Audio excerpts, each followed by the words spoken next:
Yeah. No, I'm not driving up today. Right. Let's get ready, guys. Heather is last minute as usual. Let's go. So, Heather, how are you doing? I'm good. How are you? This is going to be us asking each other questions at first. So, Yes. oh, microphone placement. There we go. Perfect. Shall we update everyone with what we spoke about this morning? Our plans for next year? Yeah, go ahead. Yeah. Platforms. So we're really trying to push our rookie platform only because we truly believe in what it can do to support any size business, really. And what's funny as well, I just had a video call dinner with a potential client who obviously wants to use Fuzzy Logic for content, but long term they want to bring someone in-house. And they asked us, would we be willing to train them up on it? And I'm like, hang on a minute, we've got the rookie CEO. It'd be much cheaper. You literally have me and you in your pocket 24/7. Yeah. And the amount of members that we get that ask us, like, I really would just love like a moment of your time. I've got some questions. I'm like, that is the whole point of the system. Like, don't need to feel bad. You're paying us for that service. Yeah. So- and I think people need to use the ask us a question more, to be honest, because like we say, we're here for you to pick our brains. We're here. That's the whole The microphone's here. That's the whole point of the platform, is so you have access to pick our brains whenever you want. So make sure if you are a member, use that. Wait, have I just messed up? Can you hear us still? Yep. Yeah, so that's all good. Some feedback we have taken on board is that people that are interested, but they're kind of like not sure whether to take the leap or not, we are going to be introducing a 7-day free trial. So if you've got anyone that you've been trying to convince that's on the fence, we've got a 7-day free trial coming, and we'll announce when that's going to go live very soon. So that's all very exciting. So hopefully that will mean more people feel confident in taking that leap, because they've not got the initial financial commitment until they realize how amazing it is, and then they're like, yeah, let's do it. Exactly. I think it's the same with most things. Is sometimes I think people are just so cautious of people saying, oh yeah, you're just talking and talking. Like, of course you're going to try and sell it to us. But I think people that know us realize that we aren't just trying to sell them something that they don't need. Yeah. We're selling something that we fully believe. Yeah, like I've had a few conversations with certain people, and I've said, actually, no, I don't think this would be the right fit for you. You need to do X, Y, Z. So yeah, if you're unsure whether it's for you, then please do talk to us, because yeah, we won't get you to sign up just for the sake of it. Because ultimately we're building a community, so we want everyone on there to be there getting a benefit from it. And we'd like to think for all the members on here, you are getting a huge benefit from it. We'd like to think anyway. Yes, indeed. I think I might have made a mistake going live on YouTube rather than LinkedIn, but I did announce it on LinkedIn. So we'll see. My microphone keeps dropping every time. I need to like tighten it up. Right. Okay. I did put a Q&A up on Instagram and didn't really get much, to be honest with you. Hopefully this means that we're answering all your questions in our videos, to be honest. I'm taking this as a positive. They'll be asking personal questions. I always take a positive spin on everything. Because as you'll know, I'm going to be, just opening my Pepsi Max. I'm going to be doing a bit more of a focus on mindset content on there. And we'll hopefully be collaborating with some mindset experts as well. But I do think it's very interesting. Like, you hear a lot of mindset talks and mindset coaches and stuff. But I think actually, just as a business owner, I have a lot of kind of mindset switches that I do over day to day that I want to share with everyone. Because in the last 6 months, I've had a huge growth of my business, and that the business itself has stayed the same. It's just been me, this person, my mindset that's changed. So I would like to offload that to you guys so that you can do the same thing. Because you're amazing at what you do. You just need to let people know that. And have processes in place, so you don't burn out, so you are having a networking strategy, all that kind of stuff. That's something I've kind of covered a little bit briefly on the platform. But if anyone would like me to go into more detail on how to network more strategically, if you think that would be a good video, and let me know, I can focus a little bit more on that. That might be a section on its own that we need to put One on thing just that- networking. So I attended the Rookie CEO Speaker School this week, and learning to speak in front of people. She breaks it down really well with 3 sort of pillars, and one of them is what questions do you think your audience will have with the content that you're providing? I think that's one thing that we always take into consideration almost weekly when we're creating these videos is, let's rewind a couple of years. Like, what questions did I have when I started my business? And it's quite overwhelming, really, looking back and thinking, Jesus, like what? I still don't really know how to fill out a Betty self-assessment. That's one thing that I think we can definitely do something on. We can help. We can get. Well, I think maybe we bring the experts in, Bryce and KPM, people that know what they're talking about, that kind of stuff. Because I definitely don't want to take self-assessment advice from me. No, but it is overwhelming going from employed life to self-employed. I think that's one of the biggest things for me. Yeah. How long were you employed for before you started? Oh, from 16 till what age did I start the business? I'm nearly 27, 2.5 years. So was you employed when you were doing this stuff in London? Yes, I was always employed in my marketing roles, in that industry roles. I was employed. So I went self-employed, 24? 24, wow. I think I was 24, 25, 26. 11. Let's just say HW 24 into 25. Not sure. If HW, like, obviously touch wood, doesn't happen, were to go bust, right? Would you consider employment, or would you go, well, no, never? I think it reaches a point where you just become unemployable. Well, yeah, this is what someone said to me once. It's like going self-employed for a long period of time makes you unemployable, not because no one wants you, because a lot of people want you, but you just can't work under someone in that way anymore. So, but there's lots of options. I mean, if you get to the point where you feel like, oh, actually, do you know what? I love what I do, but I don't like the ins and outs of running a business, you could always reach out to someone and be kind of on a long-term subcontract basis just for one person. But obviously, then you just have to make sure that you're not like an employee in disguise. So there needs to be clear, no, I'm a subcontractor and I follow X, Y, and Z. So that is another option. So for some people, it's not worthwhile managing lots of different clients, and that's absolutely fine. So that is something I think on your journey, if you start to fall out of love with it, don't ever feel like you can't kind of change directions, because sometimes it's not the right call for people, and you do have to put yourself first. That's all I will say on that. You do, and you're starting to get back into the networking game. Yeah, I am. I'm starting to network a little bit more, but I will never.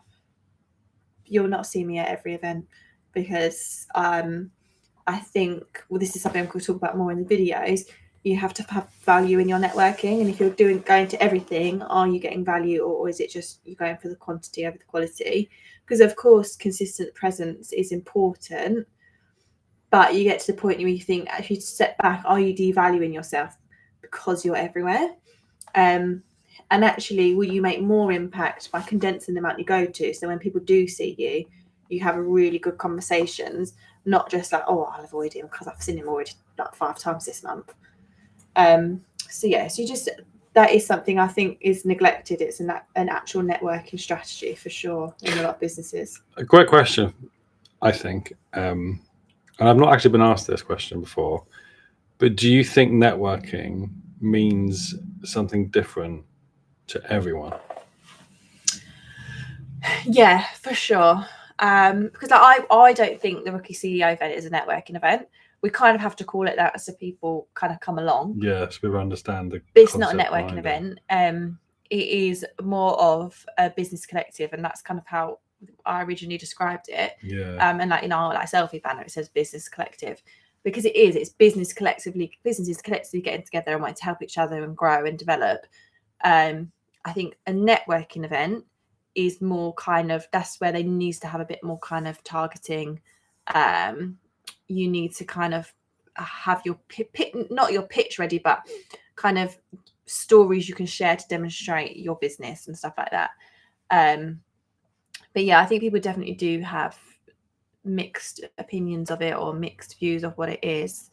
Because for some people it is the classic business card. I'm coming here to make money. I want the quick wins. Other people know it's the long game, and you might not get business for 6 months to a year, depending on what your business is. So I really think it honestly depends on personality types as well. So compare your perception of networking from when you started your business to now. When I first started, I was a member of a weekly targeted group. I won't mention what it is. We all know what you're talking about. And now. to be honest, I found networking a chore. I thought I have to do this. It's very black and white. Like, you use these people in the room. And yes, you have to develop the kind of relationship with them. But it was more, if they're in the room, you use them and you just trust that they're good. Whereas now, I treat networking really kind of relationship building first, leads second, because I noticed when I was in that sort of group, the leads I was getting weren't quality. They were people I didn't want to work with because I was getting them in a format that I didn't like. So of course, that's not going to breed your dream client if it's not your environment. So for some people, really super structured, targeted, using people in the room, bouncing off each other, that works really well and they will get their type of clients. But for me, I like a more laid back, I like a more educational approach. And that's where I get my favorite type of clients. So I really think the way you go about networking is more about the client that you're trying to get. Yeah, it's just like being authentic, right? Being yourself, your vibe attracts your vibe. Yeah. If you're not enjoying the networking event that you're going to, I think that's a sign that, that shouldn't be a chore. Like, you running your own business, you've got choices.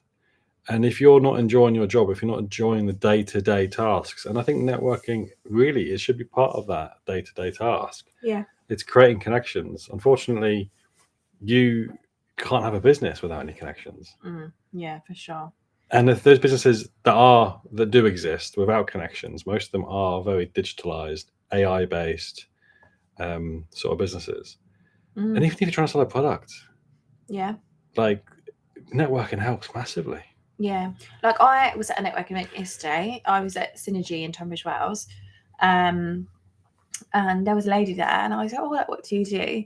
And she runs West Kent Shooting School, and I thought, literally, I would never have imagined that coming out of someone's mouth at a networking event. Shooting school. They run a shooting school, so it's like clay pigeon shooting. Clay pigeon shooting. I was going to say. I should have clarified that. Yes, there's clay pigeon shooting. And I was like, oh my goodness, what is she getting at networking? But she was, she runs corporate events. Yeah, of course. Like team building days, like team socials, Christmas events. And I was like, oh my God, of course that's the type of business that should be there. Because it's just awareness. People don't think of it until you have a conversation. God, if you'd have told me that with no context, this person runs a shooting school, I literally was like, what the heck? But there's opportunity for everyone. And it was quite interesting talking about how they were going about things. Like, they were partnering up with other event venues and other hospitality venues in the area, so you could create packages and things like that. And I thought, what an interesting way to think about the networking. So she wasn't necessarily going there for the corporate event, she was going there to find partnerships. And I think that's a really interesting way to look at it, because it might not actually be the lead comes from that room. It could be the partnership comes from that room, and then the partnership leads to the leads. So it's not always so black and white with your networking either. No, 100%. Yeah, completely agree with you.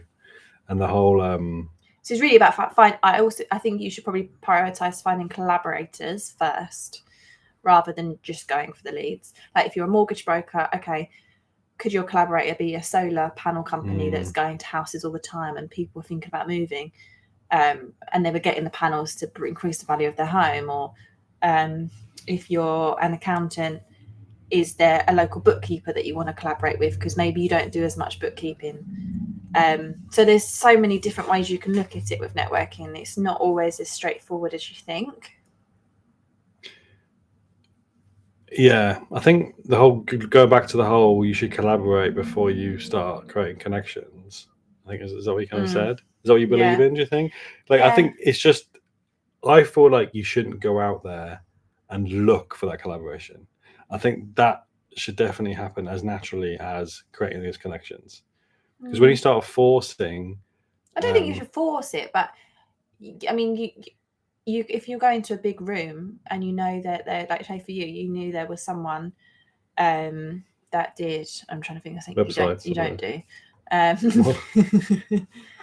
do you mean? What is it as Fuzzy Logic? Okay, so say you knew there was going to be someone there that did a lot of street marketing. Yeah. And this is another string you could add to your bow. I definitely think you should make a beeline for them to talk to them, because you don't need to force that relationship. Because if you make that beeline and then you realise the vibe isn't there, then you move on. But I don't think it's a bad thing to kind of have a plan of who you do want to talk to, because otherwise some people do go in blind and don't get around the room and don't know who's there. No, you are right, because I think with that approach, you're creating connections, not to make money, but to grow together. And it's still it's strategic, but if you're not forcing it, if that end goal is like, oh, okay, we're not aligned here. At the end of the day, we're all here to make making collections is great and making relationships is fantastic, and that's what we want. But ultimately, we do want to make money. So there's nothing wrong with having there's nothing wrong with having strategy behind what you're doing, even if you're doing it organically, authentically. Yeah. You need to underpin it with your overlying strategy as well. I had a voice note from Chloe actually Henderson recently, and we're talking about, she did a wedding photography shoot the other day. And that's not something I even thought she'd even think about. But it goes back to that weird grey area of, do you stick with what and why and how you created your business, with the visions, and are you quite strict with yourself, or do you slowly adapt with no intention? Like, do you know what I mean? Because Fuzzy Logic, we're doing something completely different to what we started. Yeah, I think you should lean into the natural ebbs and flows of business. Definitely. If your business is naturally taking you somewhere, see it out, see where it goes. Yeah, I don't think you have to make grand announcements if you're slightly shifting gears. See what works, and then roll with it. You never know what opportunities are going to do, and then you can, I don't know, like every 6 months have a review of what's working, what isn't, and tighten down your marketing strategy. But yeah, I don't think you should keep yourself kind of rigid too much, because like I say, business is changing all the time. It's not even business, it's just the economy. It's what the demands are, right? Like, you could probably start a business without any sort of market research, field research, and realize that it's so oversaturated what you've got into, and then you realize you found a niche. And I think just going back onto, just shouting some names out, like Lucy from Crescent Digital, she's recently, after maybe 3 years, realized that actually she sees the niche where she can enjoy and have quite a passion for working with neurodivergent. So that's where she's focusing on now. And I think that those sort of things do help businesses grow. I think it just takes some experience just to realize, actually, this is what I want to do. I thought this is what I wanted, but actually I see this gap. I'm passionate about it. Very similar to you, I guess. But I guess with you, it's more of like you're evolving. I started out and I wanted to focus on construction. Yeah. And then I thought, actually, no, that's pigeonholing myself. And then naturally, at one point, I was kind of more finance focused, and now it's gone back to being broader again. So, but along the way, I can say I'm experienced in construction, not in the sense of necessarily getting on site, but just kind of like, I know what people want to see from construction firms, so I can liaise with people like yourself to get videos and photos and things. Finance, I know what like the FCA and stuff will approve and won't approve, so you pick up expertise along the way as well. So it's a hard one, whether to niche or not to niche, but I really think you just have to gauge your own business. I don't think there's any yes or no or left or right for it. What is who do you think your ideal client is? I think for me, it's not kind of an industry, it's a type of person. It's someone who's open, willing to communicate, willing to take strategic risks, to do things that they're not necessarily doing right now. But I think what I personally now, what I'm wanting to do is get people to zoom out because people are so focused on like, oh, we need to get viral videos, or we need to do this and this. So okay, let's zoom out and like, what are we doing? What can we cut off to start with? Because a lot of people are doing loads of things they shouldn't be doing, spending lots of money on everything because they panicked and just went yes, yes, yes. Zoom out, what's working, what's not, and what new stuff can we do that other people aren't doing. You are right. The amount of clients we get because they simply use 2 or 3 other marketing agencies that just weren't doing what they expected them to do. And that's why, like, as Fuzzy Logic, we try our best to invest in communication. So we set a very clear expectation and then we can exceed it, rather than trying to have like a really high standard just because that's your part of your sales pitch, and then you lose them from day one because you're not doing exactly what you told them to do, but you've locked them in a contract as such. I like, there's so many people out there doing things, like for trades in particular, if you're B2C, it's all very noisy on, I shouldn't probably say this as a social media manager, but it's all very noisy online. Why don't you start doing some more physical marketing? Why don't you go old school and get one of the lads out knocking on doors, like, or going around industrial estates knocking on doors? Like, I think Carl from the Wix guys, he was saying that a zigzag theory is so true. If your competitors are zigging, maybe you should zag. If you're struggling to break through the noise online, obviously don't stop your online presence because you need to keep that momentum, but maybe you should then focus on some in-person physical opportunities that you can do. I think physical marketing goes up and down constantly, because once you get into a sort of trend of receiving loads of physical marketing, you just end up just chucking it straight into the trash. But then after a while, you're like, oh, we've not had a leaflet in a while. Yeah, I think it goes back to, again, the strategy, because so we was at Maidstone Football Club the other day for Bryce and Accountants event, and we were looking at the sponsorship boards around the pitch, and some of them, like, there was a taxi firm, and I thought that's a really great idea. Like, they've got people have had a few beers and they're going to need a taxi home. Absolute perfect idea to be advertising yourself in a big billboard around a football pitch. But then there was another business that was completely nothing to do with it. It wasn't in the local area, for one. It was like a really random business. I thought that, like, that target audience is not at that football club and will never be at that football club. So it's kind of a waste of the physical marketing. So actually, that's a really good question. Just knowing your audience and where they're going to be. That's a really good question, because you just don't know whether somebody from Maidstone is networking. And because of just connection and connection alone, I think this is a really good question for people that are watching this, is have you ever caught yourself purchasing or investing in another business just because of connection alone? Do you know what I mean? So like, it's something that you don't even need. You just like, actually, I just love their vibe. I'll give them a go, and it's just like, I don't know, cat food, and you haven't even got a cat or something like that. Do you know what I mean? Obviously, not to that extreme, but you think, I've never even thought that I needed that. Maybe I should have that. I think you get that a lot in marketing. I'd say is people just don't really know the power of SEO until somebody explains it to you, and then you're like, oh, I didn't realize I actually needed that. I better use that. But I get this a lot with like more tradesmen. So I know a lot of people who they've met like a cleaner or like an oven cleaner, for instance, and just from that connection alone, that weird, they just met them for the first time, they think, actually, I do need my oven cleaning. It's only £35. Oh, do you know what? I'll book you in for next week. Do you know what I mean? Just something they've not even thought about. And that's the power of networking, because it happens all the time. Yeah, I see your point. I personally haven't, because I'm tight. But I have seen that happen. Probably. Well, I think maybe a good example would be Heart of Kent Hospice. I haven't directly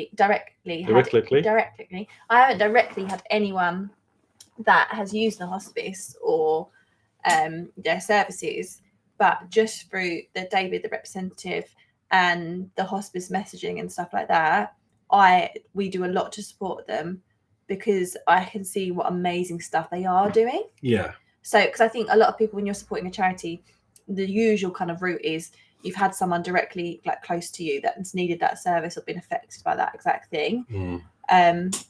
very grateful that I haven't had anyone need their services, but I know potentially people could need it, and I love the work they do, so that's why I've used them. So I guess that's kind of the concept of that as well. No, yeah, definitely. You get a lot of charities, I find, networking now that never really happened back in the day. No. A lot of charities are investing in that networking approach because it's just based on connection. Yeah, and that's how they seal those corporate partnerships. Really, it's putting themselves out there. But for charities, it's just having the resources and people to put themselves out there. And for those that aren't aware, that are either watching this live or probably going to watch us back, obviously the Heart of Kent Hospice is our main charity. 100% of the ticket prices when you're booking through Eventbrite for our Rookie CEO event last Monday of every month, it goes to Heart of Kent Hospice, and we raise between £300 to £350 a month. Yeah.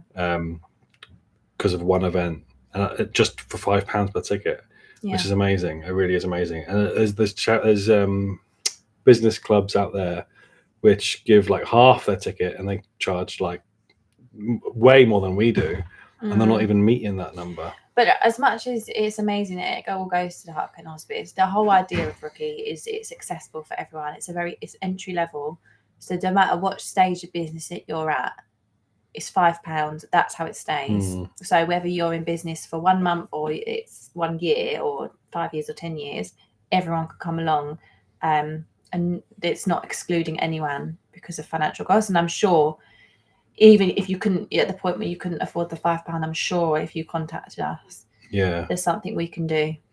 We've had that quite a few times actually, especially from charities. Yeah, and I know that's something that we're going to look at. It's a double-edged sword. Obviously, we don't want to take away from the Heart of Kent, but we also want to make sure that everyone has an opportunity. And that is the idea behind the Rookie CEO. Yeah, and that's the idea of the platform, because I think people do kind of like our target audience will believe that £80 a month is an expensive outgoing. Sure. But when you compare it to the amount of services that we're offering, what are you doing? Can we see who's on? No, there might not be users. If you are watching this, feel free to stick your name in the chat. Yeah, if you know us anyway. We're just nosy. Cat, as they say. Curious cat. What was you talking about? You don't ever distract someone with ADHD. It doesn't end well. So, we do you know what the other day when I was at £80. Oh yeah. I want to go back to what I was talking about just between that. I was at the speaker school, wasn't I, in the week, and where we held it, the view was like of a garden, and there were so many squirrels in that garden. I was distracted throughout the entire time. I was like a little dog. But yeah, the £80 a month, like for some, obviously that is quite an expense to be taken out and to commit to every month. And that's the reason why we don't, it's not a contractual thing. You just sign up month by month. And also that's why we put it as £80, because as a new business, it's £80, so it's enough money that it's a commitment to you, so you use it. Because if we did it any less, then people would have it and then might not use it and get the benefit out of it. So it needed to be low enough that it's still achievable and for entry-level businesses, but also enough that you're paying this £80, so you need to use this platform. You want to get the benefit from it. We don't want people on there inactive, because it's a waste of your money. And we want people that are engaging with it all, because we want you to grow. And what the difference is between this and, let's just say, Googling an answer to what you're struggling with on the day is, one, you always have the same speakers. It's either me or Hev. But two, you have a comment section that links directly to us. So if you've got any questions about any specific subject, from marketing to mindset to business development, those questions are coming straight to us, and we are basically contractually obliged to answer those questions. That's what you're paying for. You're not just paying for the platform. And on top of that, you're obviously getting a weekly newsletter. And I think people are going to, not another newsletter, but that is full of the most up-to-date tips and tricks to grow your business, what you need to know about social media, what you need to know about current trends in the market, and just anything and everything. Yeah, like trending sounds that you can use that week. It goes out on a Friday. We prepare it on a Thursday, so it really is the latest info. It's quite a stressful newsletter to put together. Yeah, it's it's time consuming. It can be a bit stressful, but that's the only way. We can't pre-schedule that any further in advance, because we wanted to make sure that that really is the most up-to-date information. So it really is hot off the press when you receive it. And yeah, if you're still watching this and if you are kind of finding this sort of stuff useful, we do have a podcast that goes out every single Monday. It's between 15 and 20 minutes long. And it's a perfect, I think, time for like just driving to work, walking the dog, doing the dishwasher. I don't know, you'd name a task. 50 minutes is normally the go-to thing. Yeah. Well, if no one's got any questions, we'll end it there. Then we'll end it there. I mean, members, please use the question box on the platform. Yeah, that's for you to use. Any comments on any of the videos? If you see a video and you'd like, can you explain this a little bit more? Please do, because then we can do part 2s and we can do follow-ups. Or feel free to just email us info@therookieCEO.co.uk. So if you're not a member and you've got any questions about the platform, questions about the podcast, or even our events, info@therookieCEO.co.uk. Yeah, amazing. That's my problem. I keep saying CEO way too fast. CEO. That's exactly how you need to say it. No, it's like coffee, egg. Omelette. Coffee, egg, omelette. Coffee, egg, omelette. I'm not sure of the actual alphabet, the words that you use. Oh, Charlie, Echo, Oscar. Is what you're on about? Charlie, Echo, Oscar. Rookie, Charlie, Echo, Oscar. Right, have an amazing day, guys. See you and later. Stay rookie. And I need to stay rookie. Is that what we should probably end the podcast with that, actually, shouldn't we, guys? Yeah, I don't like that. No, don't like that. Stay rookie.